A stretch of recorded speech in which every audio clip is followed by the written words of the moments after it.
Hello दोस्तों, welcome back to BK study. तो आज हम क्लास 12th का हिंदी का पहला चैप्टर जो है बातचीत, जिसके रचनाकार बालकृष्ण भट्ट है, तो उसका आज हम ऑब्जेक्टिव क्वेश्चन करने वाले हैं, जिसमें कि टोटल 20 क्वेश्चन को देखेंगे। और इसमें जो ऑब्जेक्टिव क्वेश्चन है उससे जो और कोई दूसरा क्वेश्चन निकलता है उसका भी हम अध्ययन करेंगे इसमें। तो चलिए पहला क्वेश्चन की ओर चलते हैं। बालकृष्ण भट्ट किस काल के रचनाकार है? तो इसका राइट आंसर हो जाएगा option number D. Option number D इसका राइट आंसर हो जाएगा आधुनिक काल का। बालकृष्ण भट्ट आधुनिक काल का रचनाकार है, तो ऑप्शन नंबर डी इसका राइट हो जाएगा। नेक्स्ट क्वेश्चन की ओर चलते हैं। नेक्स्ट क्वेश्चन है आपका, बातचीत शीर्षक निबंध के निबंधकार है। बातचीत शीर्षक जो है वो निबंध है, एक निबंध है, तो उसका निबंधकार कौन है? तो ऑप्शन नंबर ए है आपका Jayaprakash Narayan. Option number B है आपका Mohan Rakesh. Option number C है आपका Namwar Singh. Option number D है आपका बालकृष्ण भट्ट।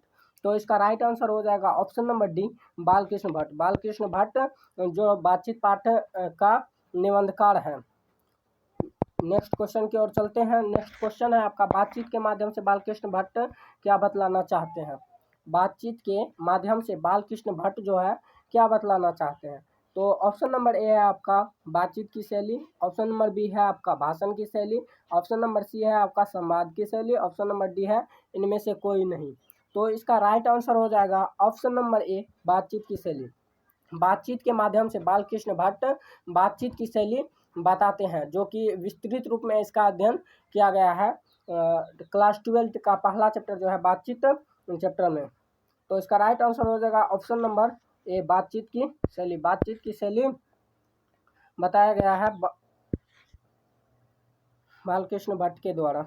तो नेक्स्ट क्वेश्चन की ओर चलते हैं। नेक्स्ट क्वेश्चन है आपका, बालकृष्ण भट्ट किस युग के रचनाकार है? बालकृष्ण भट्ट जो है किस युग के रचनाकार है? ऑप्शन नंबर ए है आपका भारतेंदु युग। ऑप्शन नंबर बी है आपका प्रेमचंद्र युग। ऑप्शन नंबर सी है आपका द्विवेदी युग। ऑप्शन नंबर डी है आपका इनमें से कोई नहीं।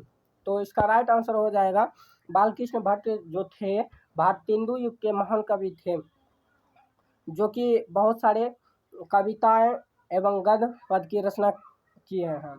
तो इसका राइट आंसर हो जाएगा ऑप्शन नंबर ए भारतेंदु युग के। भारतेंदु युग के कवि थे कौन? बालकृष्ण भट्ट। नेक्स्ट क्वेश्चन की ओर चलते हैं। नेक्स्ट क्वेश्चन है आपका, निम्नलिखित में से कौन सी रचना बालकृष्ण भट्ट द्वारा रचित नहीं है? निम्नलिखित में से कौन सी रचना बालकृष्ण भट्ट द्वारा रचित नहीं है? तो ऑप्शन नंबर ए है आपका पद्मावत। ऑप्शन नंबर बी है आपका वेणी संहार। ऑप्शन नंबर सी है आपका मेघदूतम। ऑप्शन नंबर डी है आपका मेघनाथ वध।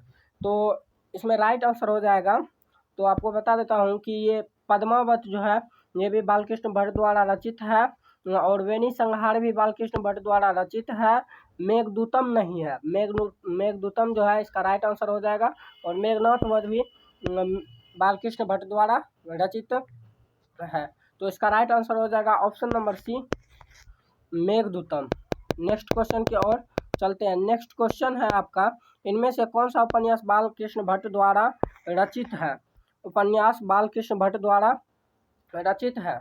ऑप्शन नंबर ए है आपका गोदान। ऑप्शन नंबर बी है आपका मैला आंचल। ऑप्शन नंबर सी है आपका अपने अपने अजनबी। अपने अपने अजनबी। डी है आपका 100 अजान एक सुजान। तो इसका राइट आंसर हो जाएगा 100 अजान एक सुजान। बालकृष्ण भट्ट द्वारा जो उपन्यास लिखित है वो है 100 अजान एक सुजान। तो इसका right answer option number D हो जाएगा। नेक्स्ट क्वेश्चन की ओर चलते हैं। नेक्स्ट क्वेश्चन है आपका, किसके न होने से सृष्टि गूंगी प्रतीत होती है? किसके न होने से सृष्टि गूंगी प्रतीत होती है? तो ऑप्शन नंबर ए है आपका स्मरण शक्ति। ऑप्शन नंबर बी है आपका श्रावण शक्ति। ऑप्शन नंबर सी है वाक शक्ति। ऑप्शन नंबर डी है दिव्य शक्ति। तो इसका राइट आंसर हो जाएगा आपका ऑप्शन नंबर सी वाक्य शक्ति। वाक्य शक्ति नहीं होने से मनुष्य जो है पूरा गूंगी प्रतीत होती है। अगर मनुष्य गूंगी प्रतीत होती है तो स्वाभाविकता पूरा विश्व जो है गूंगी प्रतीत होती है। तो इसका right answer option number C हो जाएगा। नेक्स्ट क्वेश्चन की ओर चलते हैं। नेक्स्ट क्वेश्चन है आपका, नाटक के प्रारंभ में होने वाले मंगल पाठ को क्या कहते हैं? नाटक का जो प्रारंभ किया जाता है उस समय जो मंगल पाठ किया जाता है, दिखाया जाता है, उसको क्या कहते हैं? ऑप्शन नंबर ए है आपका नंदी पाठ। ऑप्शन नंबर बी है आपका गायन। ऑप्शन नंबर सी है आपका मंगलाचरण। ऑप्शन नंबर डी है आपका आरती। तो इसका राइट आंसर हो जाएगा ऑप्शन नंबर ए, नांदी पाठ, जिसको आजकल हम ट्रेलर के नाम से जानते हैं। तो नाटक का जो प्रारंभ होता है उसमें नांदी पाठ दिखाया जाता है, सबसे पहले नांदी पाठ दिखाया जाता है। तो इसका राइट आंसर हो गया option number A. Next question की ओर चलते हैं। नेक्स्ट क्वेश्चन है आपका, बातचीत से मन किस प्रकार का हो जाता है? जब कोई भी आदमी बातचीत करता है, अपने मन की बात को दूसरे को बोलता है, तो उसका मन कैसा हो जाता है? ऑप्शन नंबर ए है आपका भारी और बोझिल, ऑप्शन नंबर बी है हल्का और स्वच्छ, ऑप्शन नंबर सी है मैला और कुचेला, ऑप्शन नंबर डी है क्रोधपूर्ण। तो इसका राइट आंसर हो जाएगा आपका ऑप्शन नंबर बी, हल्का और स्वच्छ। हल्का और स्वच्छ हो जाता है, बात करने से मन जो है हल्का और स्वच्छ हो जाता है। तो 9 नंबर क्वेश्चन का ऑप्शन नंबर बी राइट है। तो नेक्स्ट क्वेश्चन की ओर चलते हैं। नेक्स्ट क्वेश्चन है आपका, रॉबिन्सन क्रूसो को कब तक मनुष्य को का मुंह देखने को नहीं मिला था? रॉबिन्सन क्रूसो जो है उसको एक कक्ष में बंद करके रख दिया गया था, उसको कुछ दिन तक मनुष्य का मुंह नहीं देखने को मिला था, जिससे कि वो सभी जितना भी कल्चर है सबको भूल चुका था। तो ऑप्शन नंबर ए है आपका 12 वर्ष तक, ऑप्शन नंबर बी है आपका 17 वर्ष तक, ऑप्शन नंबर सी है आपका 10 वर्ष तक, और ऑप्शन नंबर डी है आपका 16 वर्ष तक। तो इसका राइट आंसर हो जाएगा option number D, option number D, जो कि मनुष्य का मुंह नहीं देखा था। कौन? Robinson Crusoe. इसमें एक तो क्वेश्चन पूछ सकता है कि कौन 16 वर्ष तक मनुष्य का मुख नहीं देखा था? तो इसका आंसर हो जाएगा रॉबिन्सन क्रूसो, रॉबिन्सन क्रूसो। इसका राइट आंसर हो जाएगा तब रॉबिन्सन क्रूसो। तो चलिए नेक्स्ट क्वेश्चन की ओर देखते हैं। नेक्स्ट क्वेश्चन क्या है? नेक्स्ट क्वेश्चन है आपका, बोलने से मनुष्य के रूप का साक्षात्कार होता है, किसने कहा? सबसे इम्पोर्टेंट क्वेश्चन है, बहुत बार पूछा भी गया है एग्जाम में कि बोलने से मनुष्य के रूप का साक्षात्कार होता है, किसने कहा?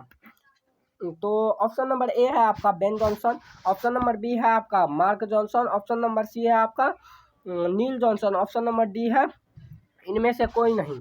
तो इसका राइट आंसर हो जाएगा आपका option number A, Ben Jonson. Ben Jonson ने ही बोला था कि बोलने से ही मनुष्य का सही रूप का साक्षात्कार होता है। जब कोई व्यक्ति बोलता है तो उसके लक्षण का हम पता लगा सकते हैं सिर्फ बोलने से। तो इसका राइट आंसर हो जाएगा ऑप्शन नंबर ए। और एक ठो इसी में आता है, एक ठो क्वेश्चन बोलता है असल बातचीत सिर्फ दो व्यक्तियों के बीच हो सकता है, किसने कहा था? किसने कहा था कि असल बातचीत सिर्फ दो व्यक्तियों के बीच हो सकता है? अगर दो से वहाँ तीसरा आया तो वो राम रमोवल हो जाता है। तो उसका आंसर यहीं पर बता देते हैं, उसका आंसर हो जाता है एडिसन। एडिसन ने बोले थे कि असल बातचीत सिर्फ दो व्यक्तियों के बीच ही हो सकता है। अगर वहाँ दो व्यक्तियों से ज़्यादा आ जाए तो वो राम रमोवल कहलाता है। वो बात फिर 2 से 3 से 6, 6 से 12 सभी कान में चला जाता है। तो नेक्स्ट क्वेश्चन की ओर देखते हैं। बालकृष्ण भट्ट ने किस पत्रिका का संपादन किया? बालकृष्ण भट्ट जो है किस पत्रिका का संपादन किया? ऑप्शन नंबर ए है आपका ओंकार पत्रिका, ऑप्शन नंबर बी है आपका प्रदीप पत्रिका, ऑप्शन नंबर सी है आपका आर्यभट्ट, ऑप्शन नंबर डी है पंजाब केसरी। तो इसका राइट आंसर हो जाएगा दोस्तों ऑप्शन नंबर बी, प्रदीप पत्रिका का संपादन बालकृष्ण भट्ट ने किए थे। तो इसका राइट आंसर हो जाएगा ऑप्शन नंबर बी, प्रदीप पत्रिका। नेक्स्ट क्वेश्चन की ओर देखते हैं। नेक्स्ट क्वेश्चन है आपका 100 अजान एक सुजान उपन्यास के लेखक है। 100 अजान एक सुजान उपन्यास का लेखक है। ऊपर में ये क्वेश्चन आया हुआ था कि निम्नलिखित में कौन बालकृष्ण भट्ट का उपन्यास है? निम्नलिखित में से कौन बालकृष्ण भट्ट का उपन्यास है? तो यहाँ पर आया है 100 अजान एक सुजान उपन्यास के लेखक है। तो ऑप्शन नंबर ए है आपका रघुवीर सहाय, ऑप्शन नंबर बी है आपका Jayaprakash Narayan, option number C है आपका बालकृष्ण भट्ट। इसमें रघुवीर सहाय का नहीं है, 100 अजान एक सुजान रघुवीर सहाय का भी नहीं है, और ऑप्शन नंबर बी जो है इसका भी नहीं, जयप्रकाश नारायण का भी नहीं है। Option number C Balkrishna Bhatt, इसी का है 100 अजान एक सुजान उपन्यास है। तो इसका राइट आंसर हो जाएगा ऑप्शन नंबर सी। तो नेक्स्ट क्वेश्चन की ओर चलते हैं। नेक्स्ट क्वेश्चन है आपका आर्ट ऑफ कन्वर्सेशन कहाँ के लोगों में सर्वाधिक प्रचलित है? आर्ट ऑफ कन्वर्सेशन यूरोप के लोग में सर्वाधिक प्रचलित है। आर्ट ऑफ कन्वर्सेशन जो है एक बातचीत करने का माध्यम है जहाँ पर कि बहुत से रंग बिरंग का प्रसंग छेड़े जाते हैं जिसमें कि मनुष्य का मन मोह लिया जाता है, वही है। तो इसका ऑप्शन नंबर ए है आपका भारत के, ऑप्शन नंबर बी है आपका यूरोप के। तो इसका राइट आंसर जो है ऑप्शन नंबर बी हो जाएगा यूरोप के। यूरोप के लोगों में ये आर्ट ऑफ कन्वर्सेशन देखने को मिलता है और वहाँ पर ज़्यादा प्रचलित है। वहाँ पर बहुत सारे लोग इकट्ठा हो जाते हैं और वहाँ पर चतुराई भरे प्रसंग छोड़ा जाता है जिससे कि सभी आदमी का मन मोह लिया जाता है और ये सुनने लगता है। तो नेक्स्ट क्वेश्चन की ओर चलेंगे हम। तो 15 नंबर क्वेश्चन है आपका, निम्नलिखित में से बालकृष्ण भट्ट का निवास स्थान कौन सा है? बालकृष्ण भट्ट का निवास स्थान कौन सा है? अगर आप लोग जीवनी नहीं पढ़े हैं तो जा करके एक बार बुक में निकाल करके जीवनी पढ़ लीजिएगा क्योंकि उससे बहुत ज़्यादा ऑब्जेक्टिव आता है। तो ऑप्शन नंबर ए है यहाँ पर आपका Allahabad Uttar Pradesh, option number B है आपका Lucknow Uttar Pradesh, option number C है आपका Mathura Uttar Pradesh, option number D है आपका वाराणसी उत्तर प्रदेश। तो इसका राइट आंसर हो जाएगा आपका option number A Allahabad Uttar Pradesh. Allahabad Uttar Pradesh में बालकृष्ण भट्ट का जन्म हुआ था। तो इसका राइट आंसर हो जाएगा ऑप्शन नंबर ए, इसका राइट आंसर हो जाएगा। और यहाँ से एक क्वेश्चन बनता है कि बालकृष्ण भट्ट का जन्म कब हुआ था? बालकृष्ण भट्ट का ये भी आप लोग याद रखिएगा, बालकृष्ण भट्ट का जन्म 23 जून 1844 को हुआ था। 23 जून 1844 को। और इसका निधन हुआ था 20 जुलाई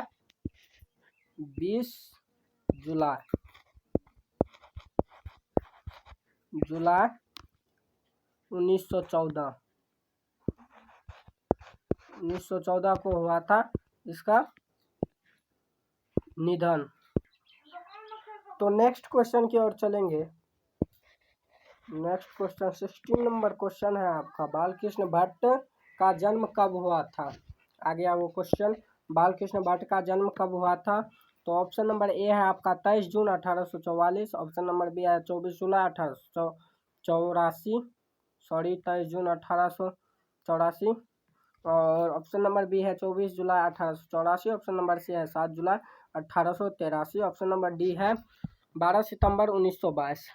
तो इसका राइट आंसर हो जाएगा यहाँ पर 23 जून 1844 होता है यहाँ पर, लेकिन 23 जून 1884 दे दिया गया है।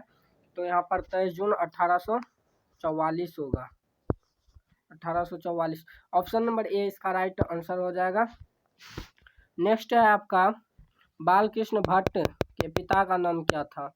बालकृष्ण भट्ट जी जो थे उसके पिता का नाम क्या था? इधर सभी जीवनी से ही लिया गया है ऑब्जेक्टिव, जितना इधर मिलेगा आपको जीवनी से, तो आप लोग अच्छा से जीवनी पढ़ लीजिएगा, जैसे कि बहुत सारा ऑब्जेक्टिव निकलता है।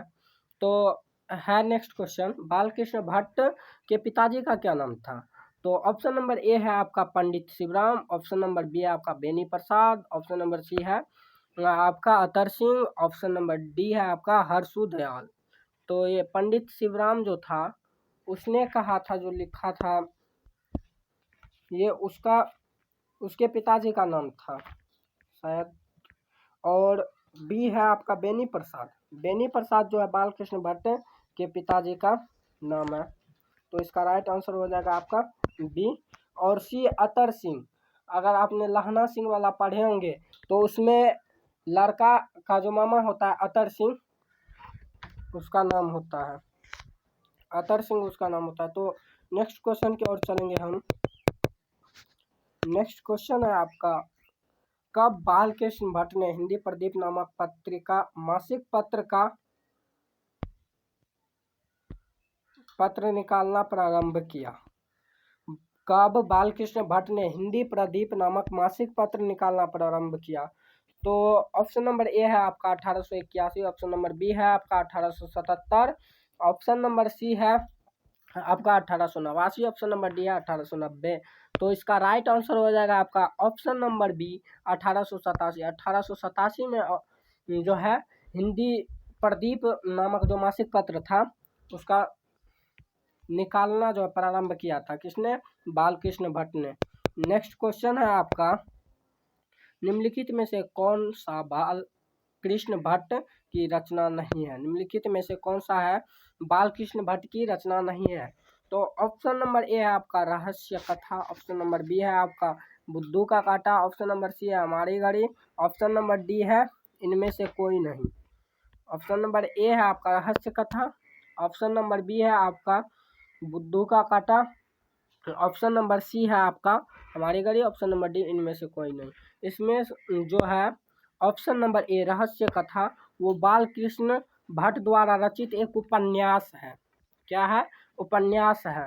तो इसका राइट आंसर हो जाएगा ऑप्शन नंबर ए रहस्य कथा। रहस्य कथा is the right answer of question number 19। तो नेक्स्ट क्वेश्चन की ओर चलते हैं। नेक्स्ट क्वेश्चन है आपका, किसका कहना यह था कि असल बातचीत सिर्फ दो व्यक्तियों के बीच हो सकता है? असल बातचीत सिर्फ दो व्यक्तियों के बीच ही हो सकता है। तो ऑप्शन नंबर ए है आपका Ben Johnson, option number B है एडिसन, ऑप्शन नंबर सी है Neil Johnson, option number D है सभी। तो इसका राइट आंसर हो जाएगा ऑप्शन नंबर बी एडिसन।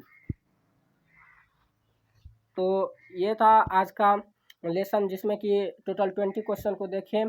तो आप अगर अभी तक मेरे चैनल को सब्सक्राइब नहीं किए हैं तो सब्सक्राइब कर लीजिए, क्योंकि यहाँ पर पूरे क्लास 12 का जो है हिंदी उसका सभी वीडियो प्रोवाइड किया जाता है और क्वेश्चन आंसर पूरे समझ के साथ उसके बेसिक के साथ समझा जाता है।